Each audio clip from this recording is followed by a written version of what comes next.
Drew Palmer didn't plan to spill a stranger's coffee, let alone clean it up with napkins from his daughter's backpack. But when your 5-year-old is begging for a croissant and screaming about sprinkles, plans go out the window. "Daddy," Nora tugged on his arm, eyes wide and impatient. "You said chocolate, not raisins." He sighed, crouching beside her in the bustling downtown cafe. "I know, baby. They gave us the wrong one. I'll go ask." He turned and collided right into a woman balancing 2 lattes and a phone. The coffee exploded across her crisp white blouse and beige pencil skirt. "Oh my God, I'm so sorry," Drew said instantly, his heart jumping. "I wasn't looking." The woman didn't yell, she didn't snap. She looked down at herself, then up at him, calm, composed, but clearly annoyed. "It's fine," she said, her voice smooth but clipped. "Accidents happen." Drew dropped to his knees beside her, grabbing napkins from Nora's bag and dabbing at the mess on the floor before it could spread. "This was completely my fault. Let me buy you another one, or dry cleaning, or—" "You really don't have to," she started, but he was already on his feet, reaching for his wallet. Only it wasn't in his back pocket. His heart sank, of course. He'd left it in the glove compartment after buying gas on the way here. "I forgot my wallet in the car. It can run out." "It's fine," she said again, and this time her expression softened. She glanced down at Nora, who clung to his leg. "Is she yours?" "Yeah," Drew said, pulling Nora gently behind him. "Single dad, full-time chaos." The woman laughed, surprising both of them. "I can see that." He smiled, finally catching his breath. "Can I at least get your name? I feel like I owe you something: coffee, a dry cleaning bill." She hesitated, then extended her hand. "Cara Daniels." Drew took it, shaking it carefully. "Drew Palmer, and that's Nora." Cara glanced down at the wide-eyed girl. "Hi, Nora." Nora blinked up at her. "Your shirt's gross now." "Nora," Drew hissed, mortified. Cara just laughed again, amused. "She's honest, like that." "I'm really sorry," Drew said again, rubbing the back of his neck. "I promise this isn't how I normally start my mornings." "Maybe it should be," she said under her breath, half to herself. "Spontaneous moments, unexpected ones, sometimes those are the best." Drew tilted his head. "You okay?" She blinked as if remembering herself. "Yes, just long day ahead, meetings, deadlines, nothing interesting." He nodded, not pressing. "Well, if you change your mind about letting me make it up to you." She pulled a sleek card from her bag and handed it to him. "Email me, I'll think about it." Drew looked down at the card. Cara Daniels, CEO, KD Media Group. His eyebrows shot up, but when he looked up, she was already walking out of the cafe, heels clicking, chin high, cool, in control, and completely out of his league. He turned to Nora. "Well, sweetheart, looks like Daddy just spilled coffee on royalty." Nora giggled. "Are we gonna see her again?" Drew eyed the card. "I doubt it." But he emailed her anyway.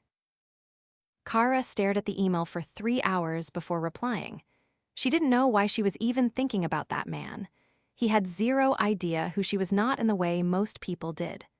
No fake charm, no groveling, just messy, flustered, and real. And that little girl? Adorable. Honest. She'd seen the bags under Drew's eyes, the worn shoe soles, the patched backpack.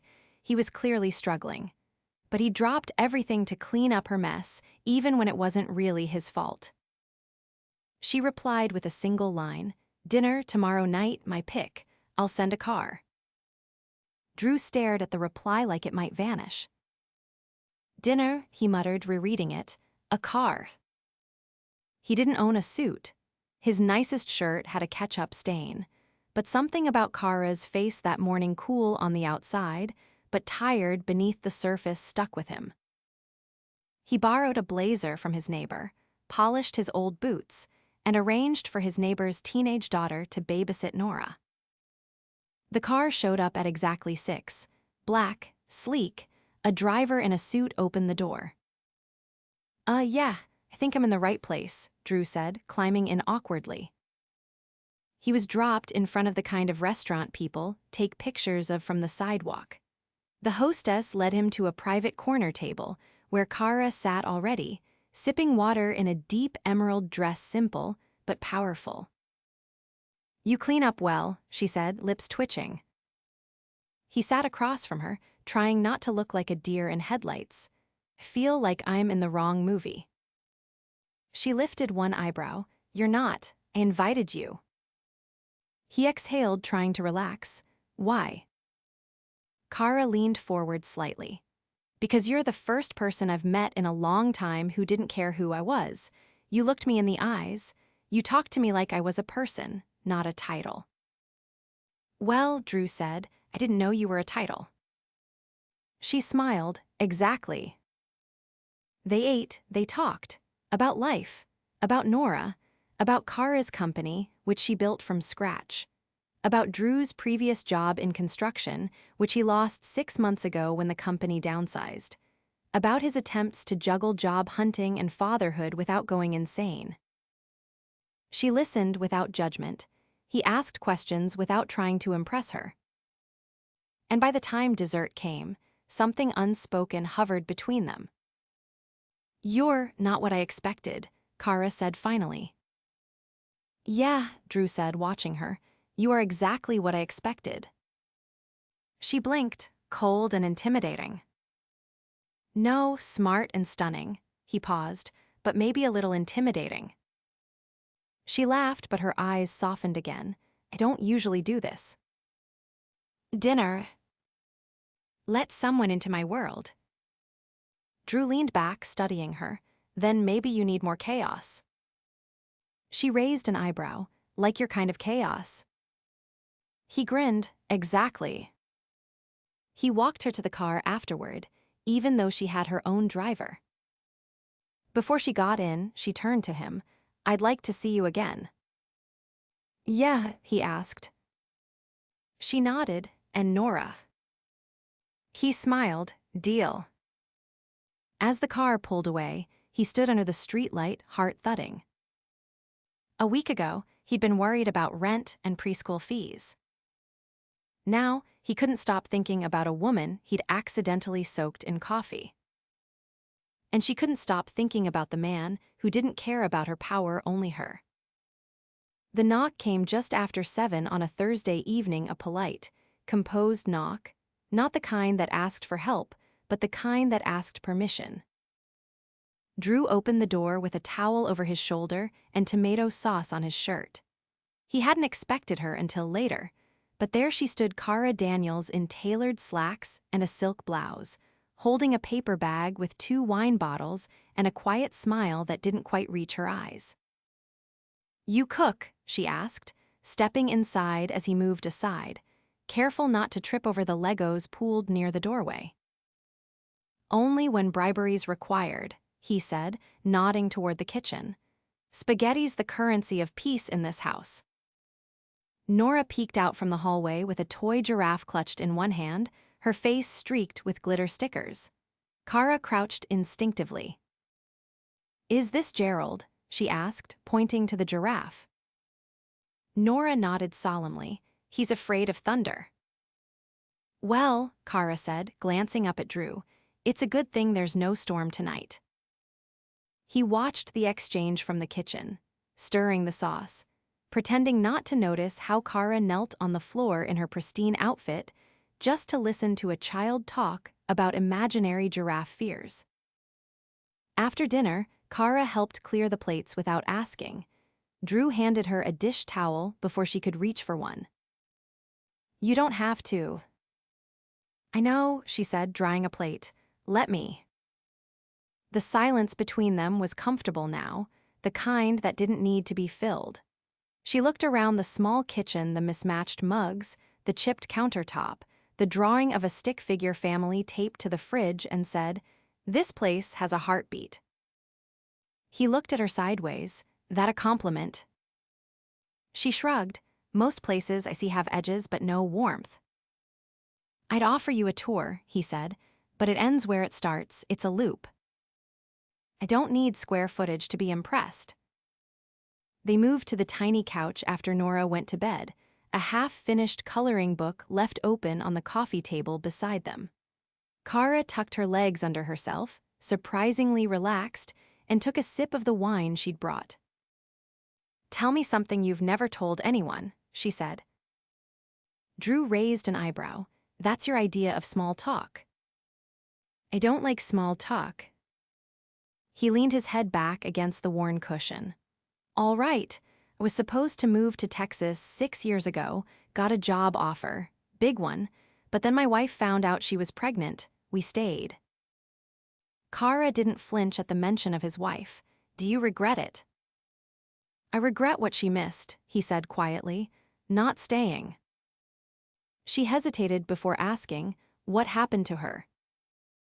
"Complications after delivery. They didn't catch it in time." The silence stretched between them, not heavy but respectful. Kara didn't offer platitudes, she just listened. He turned to her. "What about you? Tell me something you've never told anyone."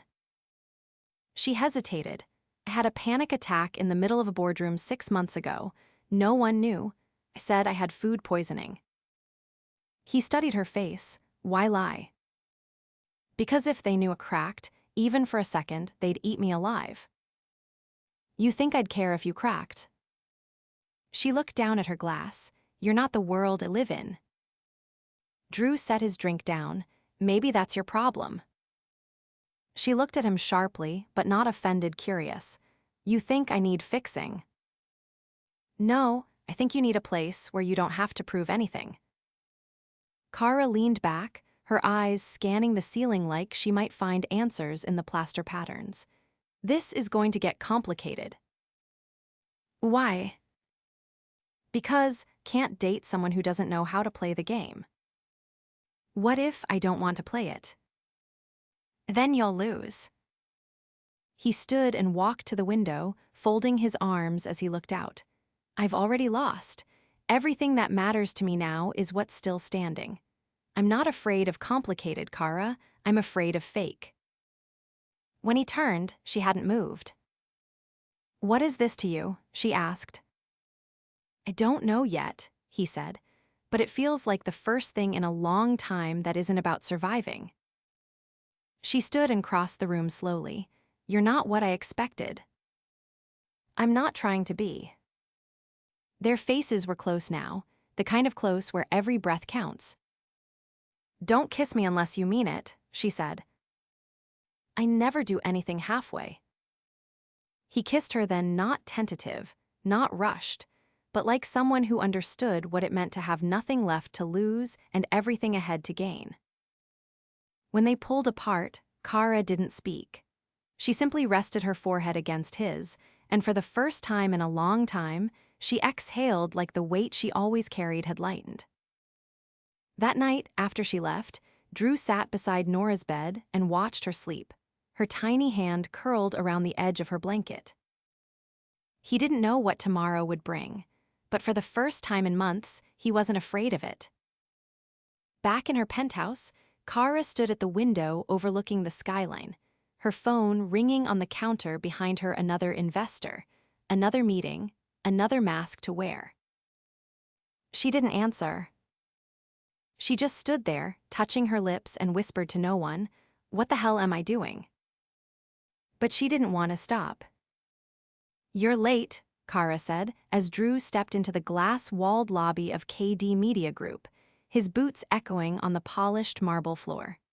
Her voice wasn't sharp, but it carried the kind of command that made the receptionist look up and the security guard stand a little straighter. "Traffic," Drew replied, brushing a hand through his rain-damp hair. "And I had to wait until the sitter showed up."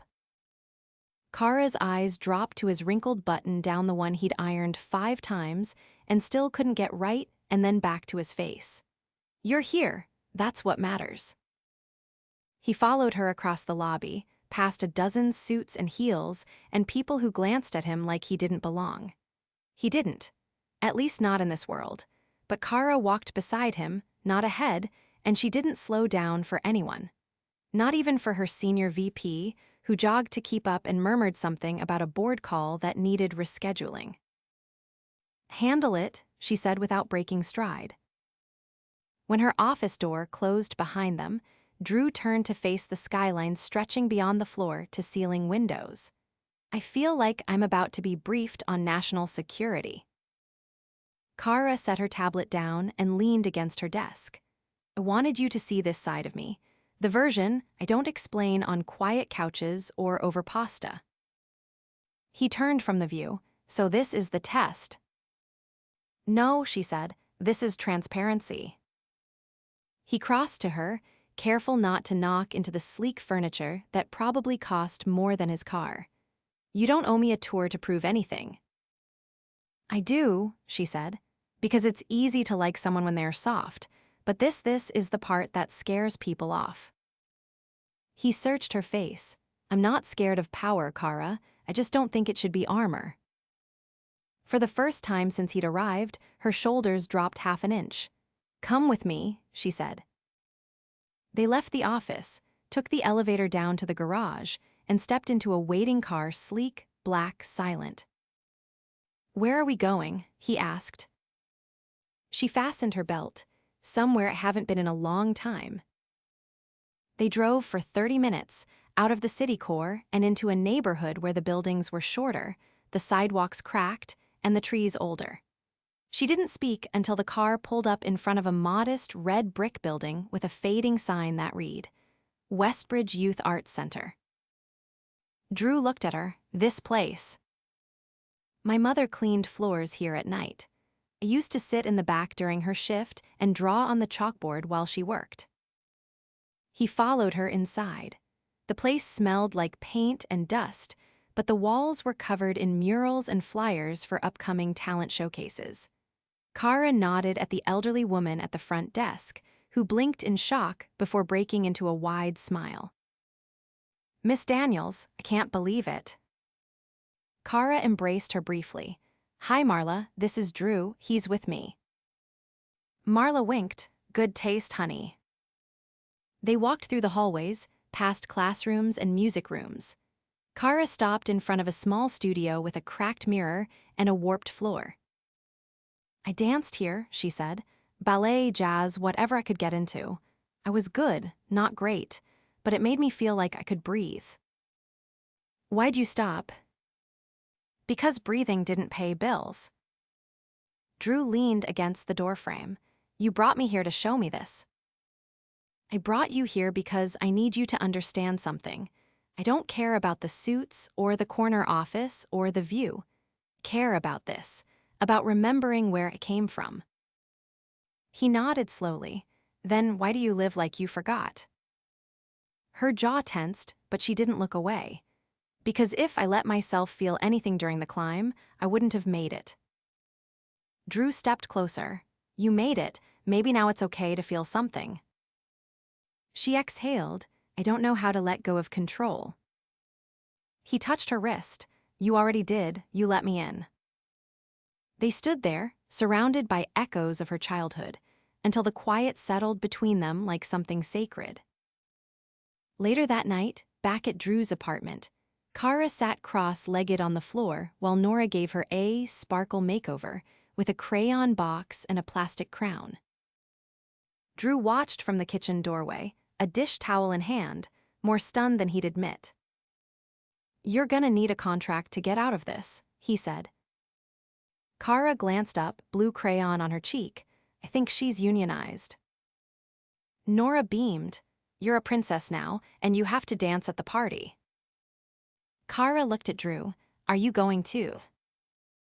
"I only dance under duress." "Good," she said, standing with a dramatic twirl. "Because I'm not doing this alone." They danced, badly, awkwardly, laughing so hard that even Nora collapsed in a fit of giggles. When the music faded and the crown slipped from Kara's head, she stood in the middle of the room, breathless and flushed. Drew stepped forward, took her hand, and said, "You don't have to choose between control and chaos. You can have both." She looked at him, something flickering in her eyes that hadn't been there before. What if I don't know how? Then let me show you. But the next day, everything cracked. Drew arrived at the cafe where they'd agreed to meet and found a man waiting in her place, tall, polished, and clearly accustomed to getting what he wanted. "You Drew Palmer?" the man asked, adjusting his cufflinks without looking up from his phone. "Yeah, who's asking?" "I'm Vincent Hale, Kara's fiancé." Drew's chest went still. "I suggest," Vincent said, finally meeting his eyes, "you stay away from her. Whatever she told you, whatever little fantasy this was, it's over." Drew didn't speak. He couldn't. Vincent dropped a business card on the table. "Take this, name your price, walk away." Drew stared at him, then at the card, then back at the man who clearly didn't know a damn thing about Kara. "I'm not for sale," he said quietly. Vincent stood. "Everyone has a number." As he walked out, Drew sat frozen, the sound of the door chime echoing like a punch to the ribs. He didn't take the card. He didn't finish his coffee. He just left confused, angry, and with one thought swirling on repeat. She never said she was engaged. Drew didn't call her. Not the day after, not the day after that. He didn't go back to the cafe or respond to the driver who pulled up outside his building 2 mornings in a row. He didn't answer the number that rang his phone 3 times the night after Vincent Hale sat across from him, cold and calculated, like he had the right to speak for her. Instead, Drew focused on breakfast with Nora, brushing her hair into lopsided pigtails and watching her draw stars on the fogged-up window while she ate cereal. He took on a few extra shifts at the garage his cousin managed, painted a neighbor's fence, applied for a site manager role upstate, anything to keep moving. But at night, when Nora was asleep and the apartment was quiet, he'd find himself staring at the card Vincent left behind, tucked between a library notice and a grocery receipt on the counter. He never touched it, but he never threw it away either. 3 days after the cafe, Kara showed up at his door. Drew opened it to find her standing there in flats and a gray coat, her hair pulled back, no driver in sight. Her face was pale, her hands bare in the cold. "I need to talk to you," she said. He stepped back wordlessly and let her in. Nora came bounding out of her room before he could say anything. "Kara, look, I made a zoo." Kara dropped to her knees beside the cardboard box Zoo made of cereal boxes and tape, and tucked a strand of hair behind Nora's ear. "I love it," she said, her voice quiet. "Is Gerald still afraid of thunder?" "No," Nora said proudly. "Now he's afraid of the vacuum." "I get that," Kara whispered. Drew watched from the hallway, arms crossed, unsure whether to speak or let it crash on its own. Once Nora returned to her room to give the zebra a tour, Kara stood and faced him. "I didn't know he was going to find you," she said. "I swear to you, Drew, I didn't send him." "He said you were engaged." "I was. 2 years ago, we ended it." Drew's jaw tightened. He didn't seem to think so. "He's delusional," Kara snapped, "and bitter. He lost control of me, and that's something men like him don't tolerate well." "Then why is he still around?" "Because we share a business property, a mistake I've been trying to untangle for months. I didn't tell you because I didn't think he mattered anymore, but clearly I was wrong." Drew exhaled, his voice low. "He offered me money to walk away from you." Kara's face froze. "How much?" "I didn't take it." Her eyes locked on his. "Why not?" "Because I don't care how much money someone throws at me. What we had, I thought we had, wasn't for sale." She took a step forward, her voice trembling for the first time. "You thought I lied to you." "I didn't know what to think. You disappeared. You let him walk into my life before you warned me he might." "I didn't think he would stoop that low," she said. I've spent so long keeping the people around me in neat, safe boxes. Vincent belonged to a chapter closed, but I forgot that people don't stay in the past just because you want them to. Drew hesitated, then nodded toward the couch. She sat. He remained standing. I need to know what this is to you, he said, because can't keep chasing something that only fits into your life when it's convenient. Kara looked up at him, unblinking. I'm here because I love you. He froze. I love the way you talk to Nora like she's your whole world. I love that you never asked about what I own or what I make. I love that you make me laugh when I forget how. And I hate that I let someone like Vincent poison this before it had a chance to grow. Drew sat, his voice cautious. You really think this can work? You and me, your world and mine? I don't know, she admitted, but I know I want to try. I want the messy mornings and the burnt toast and the dance parties in the living room. I want you. He studied her face and something inside him cracked open. Not in fear, in relief. I don't have anything to offer you except this, he said. Me, my daughter, our life. Then offer it, she said. I'll take it. He reached for her hand slowly, like testing if it was still real. She laced her fingers through his. The next day, Kara held a press conference. She stood in front of a room filled with journalists, cameras flashing, and made her announcement. I'm stepping down as CEO of KD Media Group. Gasps rippled through the room. I've built this company from the ground up. I've given it everything, but I forgot how to live in the process. I'm choosing to remember. I'm not disappearing. I'm just stepping aside for now to focus on something I've neglected for too long, myself. She didn't mention Drew. She didn't need to. Later that week, she walked into a small preschool with a backpack in one hand and a pair of tiny sneakers in the other. I'm here to pick up Nora Palmer, she said to the receptionist. The woman smiled. Dad's running late. He's in the parking lot wrestling with a juice box. Kara waited by the door. When Nora burst out of the classroom, she ran straight into her arms. Drew entered moments later, holding 2 crumpled juice boxes and a purple lunchbox. Don't say a word, he warned Kara playfully. She grinned, not a single one.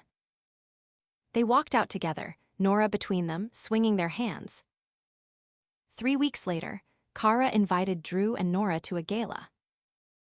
He showed up in a tailored navy suit she had delivered anonymously. Nora wore a dress covered in tiny stars.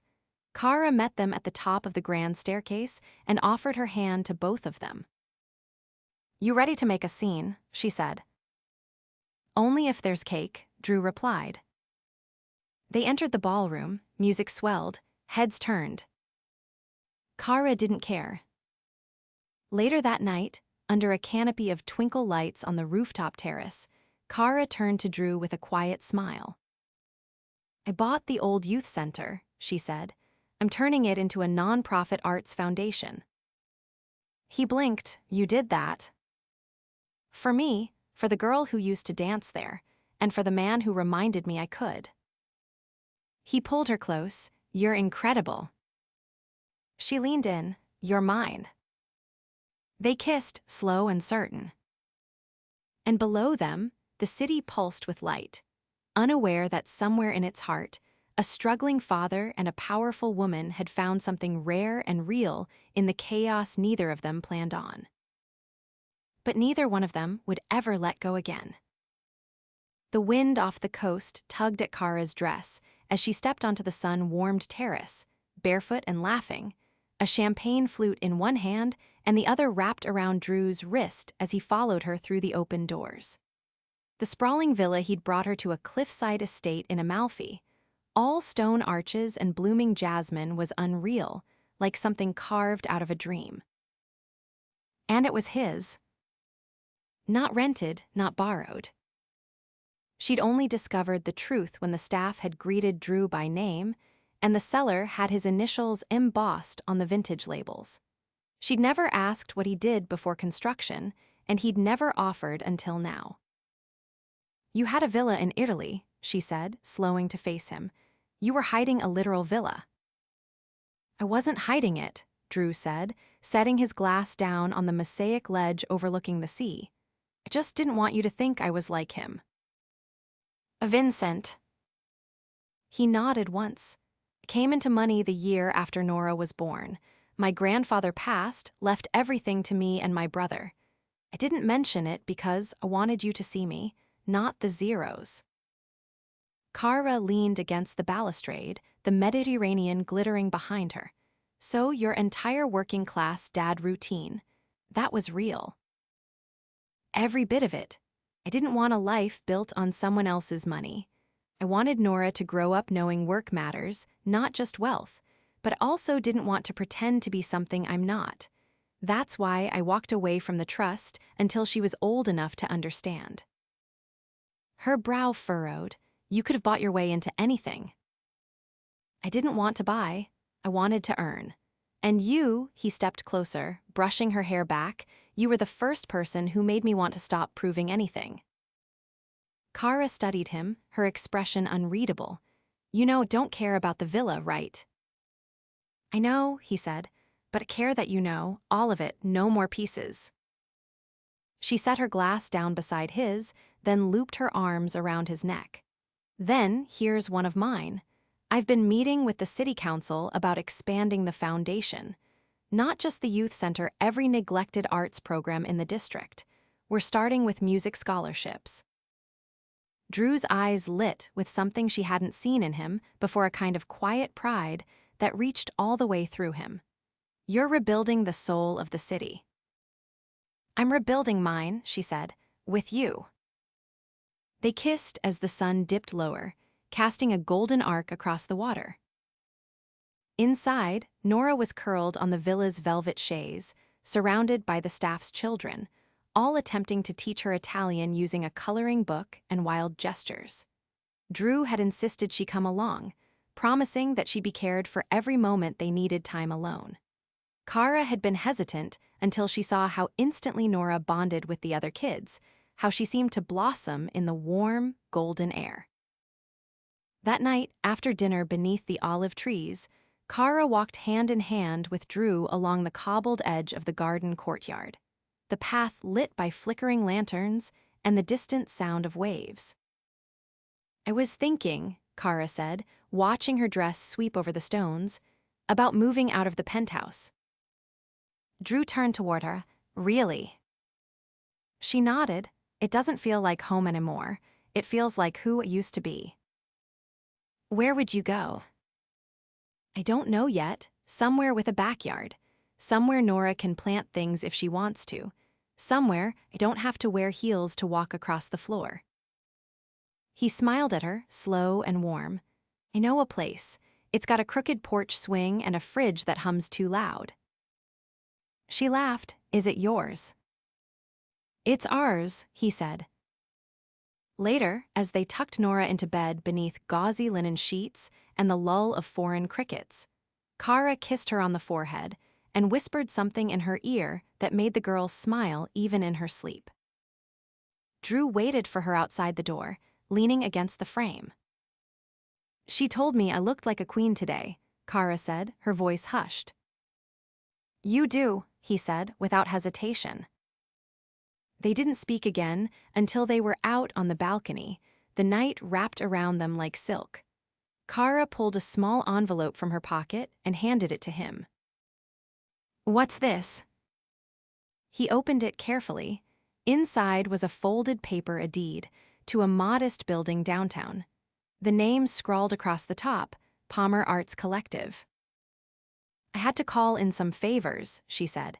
"But it's yours now. A space for kids like Nora, for people like you, and it's under both our names." He stared at the paper, then at her. "Kara." "I don't need another company," she said. "I need a life that matters, and you're the only thing that's ever made me believe could have one." He set the paper on the table behind them and pulled her into his arms, holding her like the only answer he'd ever needed. I love you, he said against her temple. Not because you're powerful, not because you're brilliant, but because you let me in, even when it scared you. She tilted her face to his. I love you because you never asked me to shrink. The kiss they shared was different than any before, less hungry, more certain. It wasn't about proving anything or erasing pain. It was about staying, choosing every day. The next morning, they woke to birdsong and sunlight. Nora darted into their room with sticky fingers and a mouth full of jam, dragging a napkin full of breakfast she'd made with the villa's chef. Drew groaned, pulling a pillow over his head. Kara sat up, laughing, and pulled their daughter into the bed between them. Hey, Nora said, her voice muffled by croissant. Are we a family now? Kara met Drew's eyes. He nodded. We are, she said, kissing the girl's forehead. We always were, we just didn't know it yet. A month later, they moved into a quaint house on the edge of the city, with ivy climbing the brick walls and a porch swing that creaked when it rained. Nora started at a new school. Kara scaled back to advisory work, focusing on the foundation and the programs she'd once only dreamed of. Drew took on the collective, turning it into a haven for kids who needed second chances, artistic hope, and someone to believe in them. On weekends, they hosted open mics and art fairs. Kara wore sundresses, Drew grilled in the backyard. Nora sold lemonade for fundraising, keeping half the coins in a jar labeled pony. They fell asleep each night tangled together, no longer needing to guard what they had. There was no dramatic finale, no final obstacle. Just love. Just them. And for the first time in both their lives, that was more than enough.